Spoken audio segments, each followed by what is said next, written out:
학업 중단 숙려제는 진행하는 동안에 별도의 기관에서 상담을 받으면서 학업 중단을 신중하게 고민할 수 있는 제도입니다.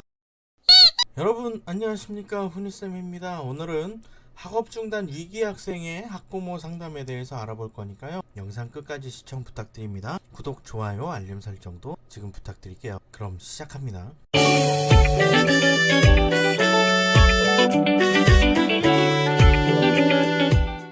학생들이 학교에 잘 적응하고 다니는 경우에는 전혀 문제가 될 게 없잖아요. 학교에서 흥미를 가지고 학생들이 생활할 수 있도록 해주는 것이 필요하죠. 재미있는 일을 만들어주고 틈틈이 이벤트도 진행해서 학교에 잘 적응할 수 있도록 해줍니다.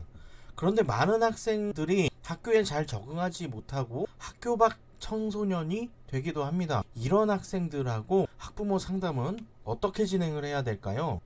먼저 학생이 학업 중단을 왜 하려고 하는지를 파악을 합니다. 원인을 알아야 해결책을 찾을 수 있기 때문이죠. 학생과의 관계는 어떤지, 선택한 진로에 방해되는 요소가 있는지, 진학은 어떤 방향으로 할 것인지 구체적으로 파악하는 것이 좋습니다. 문제는 학교를 그만두려고 하는 학생의 경우에 자신의 의사를 잘 표현하려고 하지 않는 경향이 있습니다. 선생님한테도 경계를 하고요. 이유를 설명해 주지 않는 경우가 많습니다. 이런 내용들을 학부모님과 상의를 하게 되는 거죠. 학부모의 입장에서는 학생의 학업 중단이 인생의 실패를 할 수 있다는 생각이 들 수 있습니다. 이런 불안감을 극복할 수 있도록 학부모님과 선생님 간에 상담을 진행을 합니다. 예전에는 학생이 학업 중단을 하게 되는 경우에 좋지 않게만 생각하시는 분들이 대부분이었거든요. 그런데 사회가 변화하면서 학교 교육이 인생의 모든 것을 이야기한다는 생각은 조금씩 바뀌고 있습니다. 예를 들어보면 예전에 선도위원회에서 1학년 학생이 퇴학을 당한 적이 있었는데, 이 학생이 검정고시를 합격하고 수능을 보아서 다른 학생들보다 1년 더 먼저 대학을 다니고 있었던 경우도 있었거든요. 물론 학업 중단을 하는 것이 능사가 아닐 수 있습니다. 학생들 간의 학교 폭력 문제나 가정에서의 아동학대, 가정폭력 등이 문제일 수도 있거든요. 친구들이 자신에 대해 어떻게 생각할지 부정적인 인식이 생기다 보면 대인관계를 기피하기도 합니다. 어떤 문제가 학업 중단을 하기로 생각하게 만들었는지 정확하게 파악을 하고요. 학교 규칙이 엄격한 것에 대한 반발일 수도 있고요. 가정의 경제적인 문제로 돈을 벌어야 될 수도 있습니다. 많지 않은 경우지만 학생이 건강 상태가 좋지 못해서 잠시 학교를 쉬어야 하기도 하거든요. 빠른 쾌유를 위한 학교의 지원과 복지 혜택도 있음을 안내를 합니다. 학교를 그만두려고 할 때 선생님이 학생에게 안내해야 하는 제도가 있습니다.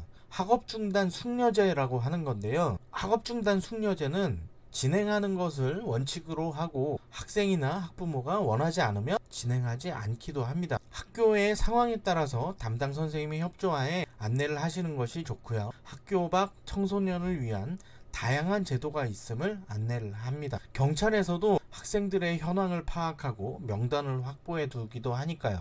학업중단 숙려제는 진행하는 동안에 별도의 기관에서 상담을 받으면서 학업 중단을 신중하게 고민할 수 있는 제도입니다. 이 기간 동안에 학교에 출석하지 않아도 기관의 프로그램을 이수하면 출석으로 인정받을 수 있습니다. 매일 출석하는 것은 아니지만 기관의 일정에 맞추어서 학생이 상담을 받아야 하니까 세부적인 내용들은 의뢰하는 기관의 담당자와 상의해서 진행하시면 되겠습니다. 오늘은 학업 중단 위기 학생의 학부모 상담에 대해서 알아보았습니다. 영상 시청해 주셔서 감사합니다.